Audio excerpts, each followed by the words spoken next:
Imagine earning a paycheck in the United States in 1900. There is no federal withholding. No Form W second, no annual income tax deadline. For most Americans, Washington does not know how much they earn.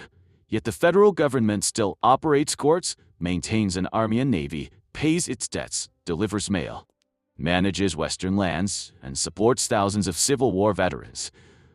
So where does the money come from? For most of American history before 1913, Washington collected revenue at places ordinary citizens rarely saw: seaports, customs warehouses, distilleries, tobacco factories, and federal land offices. Imported cloth, sugar, metal goods, alcohol, and tobacco helped finance the government. During wars, Congress borrowed money and introduced temporary taxes. The system worked because the federal government was far smaller than it is today. But as America industrialized, expanded overseas, and accumulated enormous private fortunes, an uncomfortable question grew louder. Why should working families pay federal taxes through the goods they purchased while the country's wealthiest citizens paid no permanent tax on their incomes?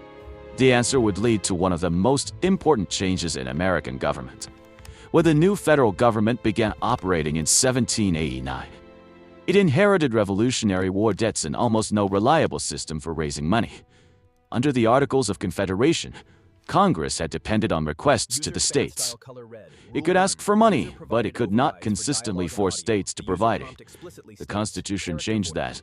Congress received the power to impose taxes, collect duties, and borrow money. But the young government still faced a practical problem. There was no national tax agency capable of examining the finances of millions of citizens. Roads were poor, communication was slow, and many Americans lived in isolated rural communities. The easiest place to collect money was at the nation's ports. Congress imposed tariffs on imported goods.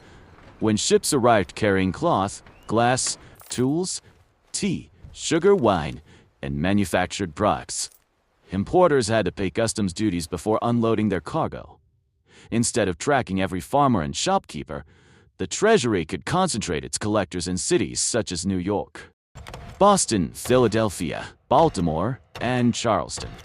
Tariffs quickly became the federal government's main source of revenue. They also served another purpose. By making foreign products more expensive, tariffs protected American manufacturers from overseas competition. But importers did not necessarily absorb the full cost. Merchants could raise prices, passing part of the burden to consumers. Ordinary Americans were paying federal taxes. They simply did not receive a bill showing how much. The tax was hidden inside the products they purchased.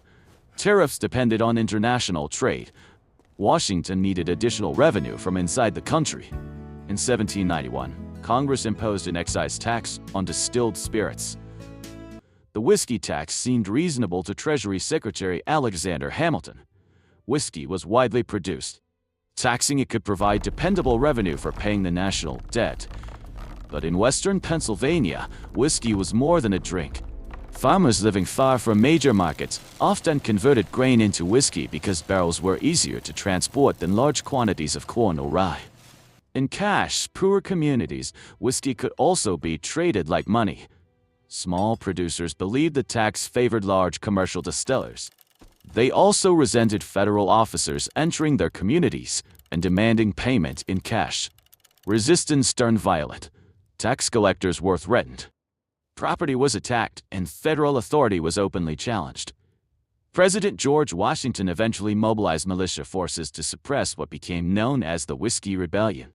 The rebellion established that the new federal government could enforce its laws. But it also revealed how deeply Americans distrusted internal taxation. When Thomas Jefferson's political allies gained power, many of the early internal taxes were repealed. Washington returned to relying mainly on customs duties. This created a lasting pattern. During ordinary times, tariffs paid much of the government's expenses. During emergencies, Congress introduced internal taxes. When the emergency ended, political pressure often caused those taxes to disappear. For a small government, the arrangement was workable. For a country facing a major war, it was dangerous. A government funded by international trade faces a serious weakness during war. When conflict disrupts shipping, customs revenue falls at the exact moment military spending rises. That happened during the War of 1812. Trade with Britain collapsed. Imports declined. Customs receipts weakened, while the government needed money for troops. Ships, weapons, and supplies? Congress responded with loans and temporary internal taxes. The government sold debt to investors and taxed selected goods, licenses, property, and commercial transactions. After the war, many of those taxes were removed. The same basic strategy continued for decades. Washington collected tariffs and revenue from public land sales during peace. When war arrived, it borrowed money and temporarily expanded taxation. This worked partly because the federal government remained limited. State and local governments financed many public services. Washington had no large national welfare system, permanent global military presence, and no enormous civilian bureaucracy. Still, the country was changing. Railroads crossed the continent. Cities expanded. Manufacturing grew. The United States acquired new territories and accepted greater responsibilities. Every expansion increased federal spending. Tariffs also created fierce political conflict. Northern manufacturers often supported high duties because they protected American factories. Southern and Western farmers frequently opposed them because tariffs increased the cost of manufactured goods. The government's finances were therefore tied to a tax that divided regions and shaped the economy. Then the Civil War began. The cost of preserving the Union would be far greater than anything Washington's old revenue system had been designed to handle. In 1861, the Union faced a financial emergency. Armies had to be recruited, armed, transported, and supplied. Ships had to be built. Contractors had to be paid. The government was spending money faster than tariffs could provide it. Congress increased customs duties, borrowed heavily, and passed the nation's first federal income tax. The 1861 law imposed a 3% tax on annual incomes above $800. But the government had no effective system for collecting it. The law produced little revenue. Congress tried again in 1862. The new law created the Office of the Commissioner of Internal Revenue and established a far more organized tax system. Income between $610 was generally taxed at 3%. Income above $10 right. Most Americans earned less than the exemption, so the tax primarily affected wealthier citizens. The government also taxed businesses, manufacturers, alcohol, tobacco, inheritances, licenses, legal documents, medicines, and many consumer goods. Federal tax collectors now appeared across the loyal states.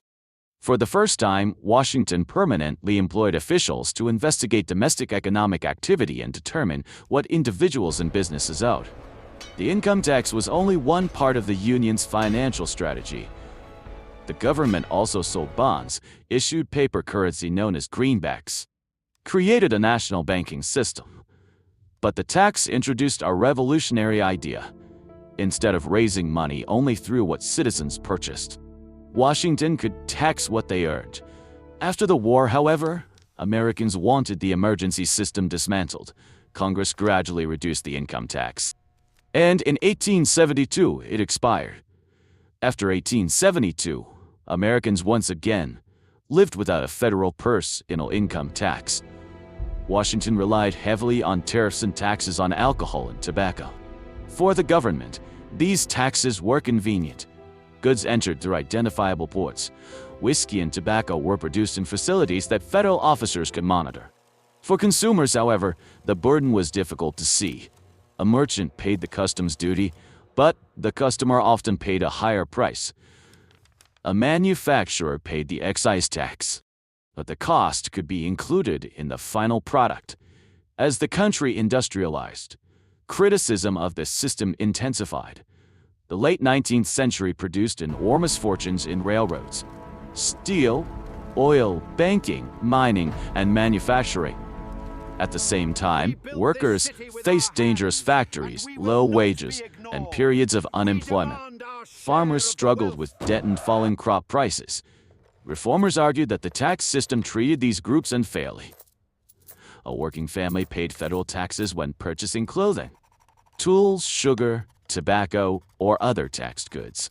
A millionaire paid no permanent federal tax simply because his income was large. Wealthy Americans still paid state and local property taxes.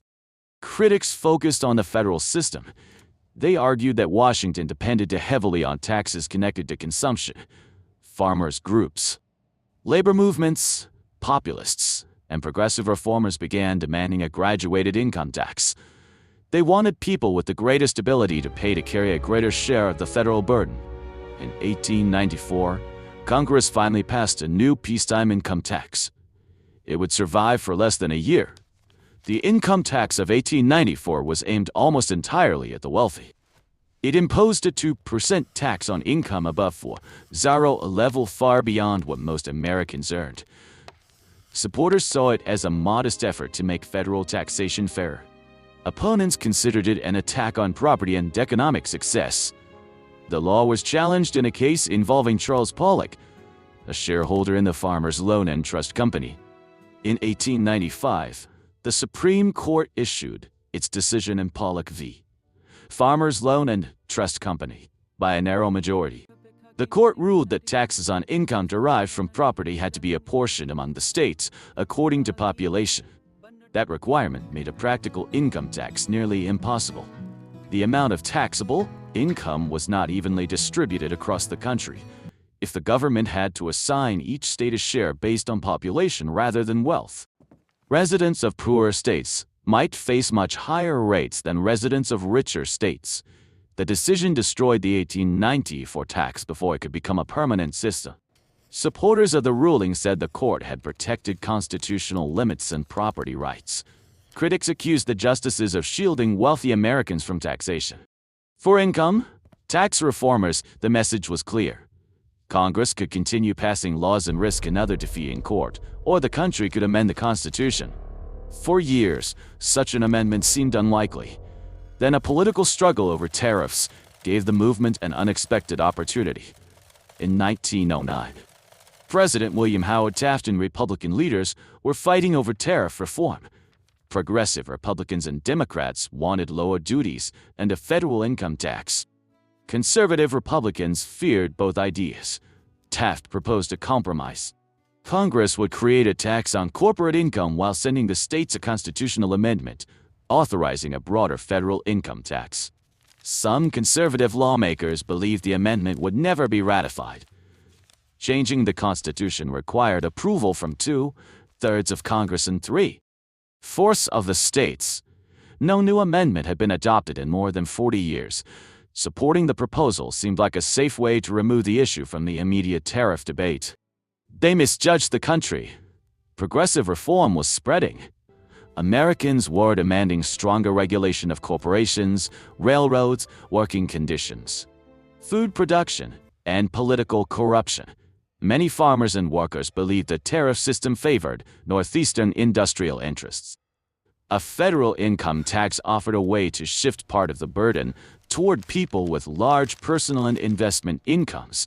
Opponents warned that the tax would invade privacy, punish success, and eventually expand beyond the wealthy. But state after state approved the amendment. On February 3, 1913, the required number of states had ratified it.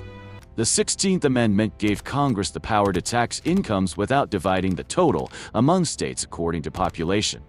The amendment did not establish rates or require anyone to file a return. Congress still had to create the actual system. That happened later the same year. On October 3, 1913, President Woodrow Wilson signed the Revenue Act of 1913. The law lowered many tariff rates and replaced part of the lost customs revenue with a federal income tax. The basic rate was 1% on taxable net income above the personal exemption. The exemption was generally 3.0 for unmarried individuals and 4.0 for married couples. Additional surtaxes applied to very high incomes, producing a top combined rate of 7%. These exemptions were extremely high compared with ordinary wages. Fewer than 1% of Americans initially paid the tax. For most workers, nothing changed. There was no federal tax withheld from every paycheck. And the average family did not file an income tax return. The first permanent income tax was mainly aimed at affluent individuals and profitable corporations. Taxpayers reported salaries, business profits, rents, interest, and other forms of income on the new Form 1040. The Bureau of Internal Revenue administered the system. The form was relatively short, but it represented a major change in the relationship between citizens and Washington. The government was no longer collecting money only at ports, factories, and distilleries. It was asking individuals to calculate their private earnings and report them directly to federal authorities. At first, income tax revenue remained limited. Tariffs and excises were still essential. But Congress now possessed a tax that could grow with the national economy. 1 year later, war began in Europe. The modest tax of 1913 was about to become far more powerful. The history of the income tax is surrounded by several persistent myths. The first is that America had no federal income tax before 1913. The United States had an income tax during the Civil War. What began in 1913 was the permanent peacetime system authorized by the 16th Amendment. The second myth is that Americans before 1913 paid almost nothing to Washington. They paid in different ways. Tariffs increased the cost of imported goods. Excise taxes were included in the price of alcohol, tobacco, and other products. Land buyers paid the government for Western property. The taxes were less visible, but they were still real. Another myth is that foreign countries paid American tariffs. Importers legally paid the duties when goods entered the United States. Depending on the market, part of the cost could then be passed to American consumers through higher prices. The income tax did not immediately replace those older taxes. It added a new source of revenue based on the ability to pay. Initially, the main winners were Americans whose incomes remained below the exemption. They gained a more progressive federal tax structure without having to file returns themselves. High-income individuals became the main new taxpayers. The largest institutional winner was the federal government. Income taxation gave Washington access to a flexible source of money that did not depend on imported goods, alcohol sales, or tobacco consumption. That power would permanently change what the federal government could afford to do. The income tax of 1913 was narrow and modest. War transformed it. When the United States entered World War I in 1917, Congress increased rates, reduced exemptions, and expanded the number of taxpayers. Income taxes quickly became one of the federal government's most important sources of revenue. World War I had produced an even greater change. Millions of ordinary workers entered the tax system. The government introduced mass wage withholding, allowing employers to remove taxes from paychecks before workers received their money. Income tax became part of everyday American employment. The revenue helped finance military forces, highways, federal agencies, veterans benefits, scientific research, social programs, and grants to state and local governments. The income tax did not automatically create a large federal government. It made one financially possible. It also produced new arguments that continue today. Should income from work and investment be taxed differently? Which deductions and credits are fair? How much financial privacy should citizens surrender? How large should the federal government become? Before 1913, Washington mostly raised money by watching what entered the country and what Americans purchased.